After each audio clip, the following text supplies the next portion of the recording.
Brave military veterans who have fought for this country are being treated worse than illegal immigrants who've just broken into Britain. 12 veterans, some of whom suffer with chronic PTSD and have previously tried to take their own lives, are being evicted from their homes in Bolton.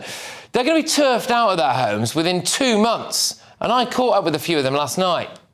Veterans, we've not come over here in a boat. We've served our country. We're getting nothing. The country is going, it's abysmal at the moment, and it just doesn't seem that they care. But if you come across in a dinghy without a passport, there you go. There's a hotel. There's money. Do whatever you want. They haven't got a clue who they're letting in the country. We are veterans. We're part of the country, and we've got no rights. We've got nothing.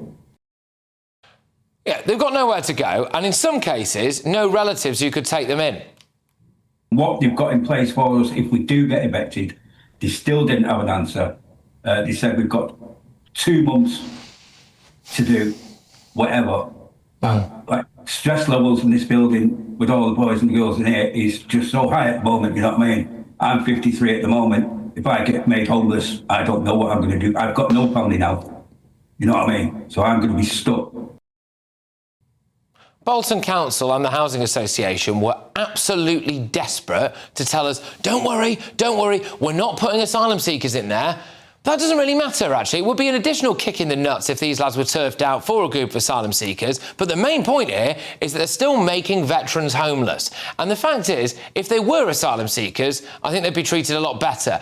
Have a 4-star hotel, lads. In one London borough, they'd have a free gym membership and access to a swimming pool. Veterans are already worried that Afghans we've brought over as part of that data leak are being prioritised for housing above them. Just think about that logically.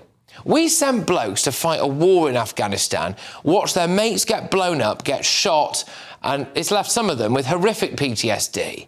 And then they see Afghans, some of whom originally had their asylum claims rejected, being housed instead of them. Some of the Afghans that were sent to Bracknell under the scheme were housed in a 4-star hotel, given free English lessons and received medical treatment from the NHS. But the area's Labour-run council, which is responsible for housing the homeless, reportedly did not provide a home for a man called George Ford, who is a parachute regiment veteran and was left suffering from PTSD after being shot during a tour of Afghanistan. Albeit the council says that the housing scheme for Afghans did not affect council-provided housing or the local housing list. The Home Office has just taken over the huge Britannia Hotel in Canary Wharf as an overflow facility for illegal immigrants. Right, OK. Why aren't we doing something similar for homeless military veterans? Did you know that 1 in every 400 veterans are homeless, sleeping rough, or living in a refuge? And I think we could show you a graph here which shows the reasons why homeless veterans say they're on the street. So they say that they left the military with no home to go to, which is a shocker, isn't it? There is a lack of affordable housing, or their mental health is too bad. I want to give a message to Bolton Council and other councils up and down the country who are evicting veterans, because I've got a feeling loads of them are at it. Don't you dare do it. We will find out about it, and we won't stand for it.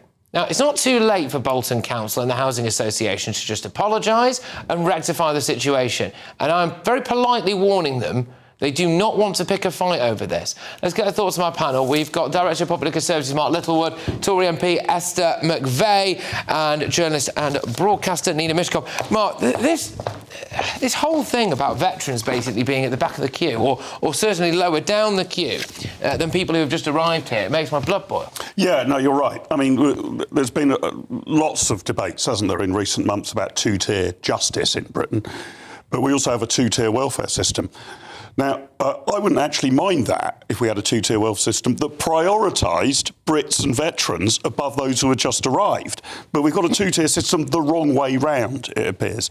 There are quite a lot of complexities, I think, in this individual case about why these evictions have taken place. But you're completely right in what you say, Patrick. It definitely generates, the impression, but proves the reality that we've got our priorities bang on wrong. Yeah. If we've got money to buy that hotel, how has the state not got money to look after people who've actually served their country? Absolutely appalling.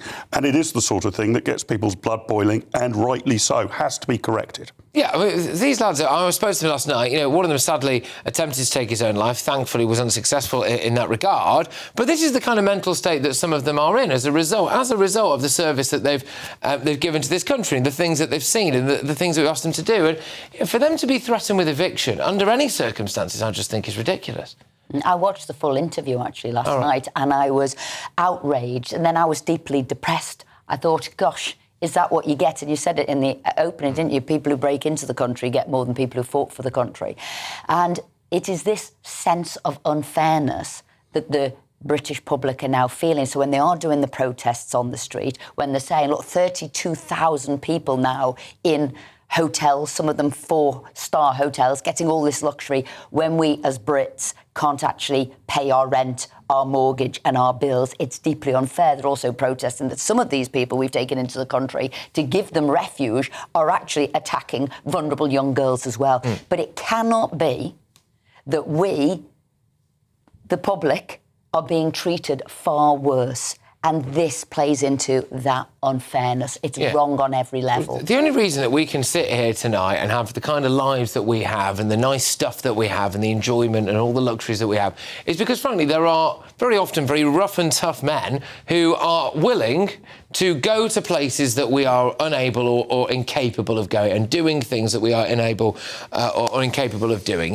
Going and operating in the shadows in far-flung corners of the world that hell holds, right, and coming out the other side of it. We owe a huge amount of debt of gratitude to those people. And to see some of those people threatened with homelessness in Bolton, it just makes me feel sick, Nina. I agree completely. We should value our service people, but we just haven't. And I just want to correct a point. Bolton Council have not given them eviction orders. It's a housing association, a housing company called Qualities. But their homelessness will be happening on Bolton Council's watch. Yeah, but Bolton Council has made a statement and said they are going to be working with them to find them accommodation. So Bolton Council is not necessarily the ones to blame, to be perfectly honest.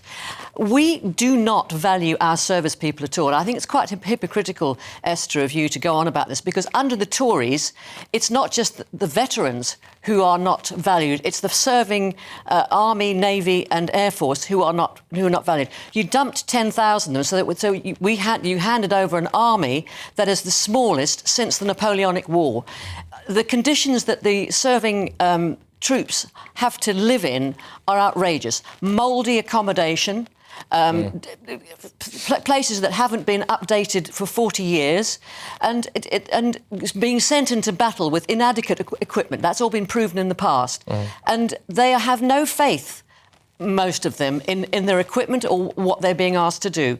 Only 30% of people in the RAF or the Army think that they are adequately prepared and kitted out, apart from anything else. So let's just say we have not appreciated them or treated them well. And this is the tail end of it. Nina, this is the worst. I'm sorry you had to personalise that to call me a hypocrite, because I've actually always stood on the side of veterans. So again, you got your facts wrong. No, so don't call me a hypocrite, I didn't. I've always didn't stood get up my for facts them. wrong. Yeah, you did. Because you were part of a government that decimated the army. The solution to all of this is we've got to reconfigure our entire welfare system. And I include housing for veterans, hotels for asylum seekers within that. We don't have a contributory welfare system, by and large. Most of the rest of the Western world does. And I think we've got to get to a system in which those who have paid in, and you might well get extra credits for being in the armed services, for example, are those who can take out. Unfortunately, at the moment, we have a welfare system which is just money flows into central government and then central and local government hand it out. I actually want people who have contributed to the country through national insurance contributions, that's what they're supposed to be there, but in other ways too, to be at the top of the list for any money when it's needed. You'll know, Mark, and that is, you're spot on. The way it was set up originally, it was about universality, and therefore it never, ever sort of moved on from there. But what we are saying, and I think you can see this with this housing there, people are saying, who is paying the most? How am I getting the most housing benefit? And I think you do need to watch out what's going to happen to that particular housing because they're looking for supported, exempt accommodation, which you get the most money because you say you're supporting people, plus the benefit is paid directly to you and not the individual. And if you look at the list who will get exempted supported accommodation, it'll be people who are vulnerable, and actually those veterans should be. But oh no, refugees will be on that. Other people will be on that because they need extra support, and that's why you get extra money. But you can definitely say the veterans have contributed much more to this country than Absolutely. No, I'm just explaining how that housing benefit and what it would appear to me that housing group is wanting to do. It's get exempted, supported accommodation Nina, money. why is any illegal immigrant in any accommodation whilst we still have veterans on the streets?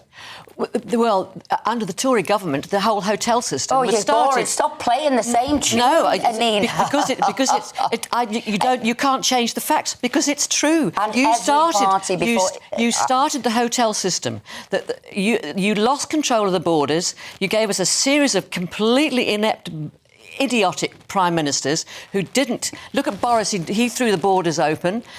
The hotels were generated. Why are veterans on the street? I'm a personal attack on the government. That should pretty much be Rule 101, right? Whilst you have men and women, especially, who have served this country and, you know, maybe in some cases lost a leg or suffered the catastrophic mental health consequences of it, whilst you've got any of them on the streets, you do not put someone who's just come across in a boat in a hotel.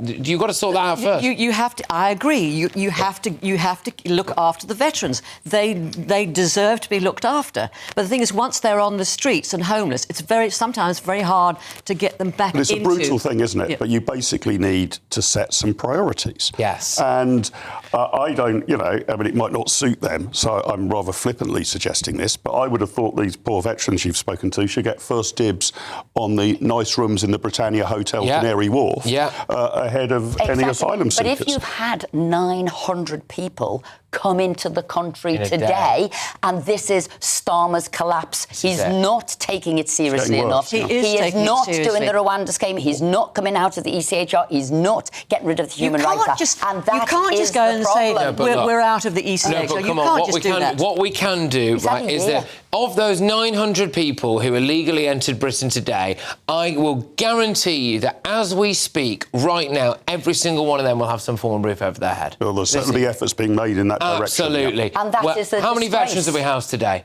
How many veterans have we housed today? Probably not. Probably not. I find it bonkers. It's priority, isn't it? I've got quite a chunky write of reply to read now, so sorry, but bear with me. We reached out to Bolton Council for comments on this matter. We have summarised it. They've said, we have confirmed with Qualitas Housing, and they are the housing association in question here, that there are no plans to house asylum seekers in Constellation House, dismissing recent claims as entirely false. We've never claimed that they were going to house asylum seekers in there. I made that very clear. They say that the property's owner, Qualitas Housing, issued eviction notices to current residents, not at the council's direction, but due to financial reasons. Qualitas had applied to qualify for housing payment benefits meant for the providers of supported accommodation, such as for veterans, but failed to meet the necessary criteria. Now, Bolton Council only became aware of the evictions after the notices were issued and is now reaching out to affected tenants to offer support. Now, that's all well and good, OK, fair enough, but I'm quite sceptical of that, and I do want to issue a little warning to Bolton Council here. I have looked at how much money it costs to rent a tank, right? And I'm perfectly happy to find out where your offices are and park that tank right outside here and film it and make a mockery of it until you get those blokes housing. And don't think I'm joking with that. Anyway, I'm yeah, absolutely. I've got it on my phone here. You can hire a tank quite easily, and I'm perfectly willing to foot the cost and park that tank right outside your office. I hope it's not an Ajax tank, which the last government spent $5.5 billion on. Here we go, Nina. And they can't reverse it. Play that tune again, Nina. Play that tune again. Because it's an old tune and it's still true. And so, look, Bolton Council is very easy. You don't have to let veterans go homeless on your watch. You can do something about it, or the tank arrives. Anyway.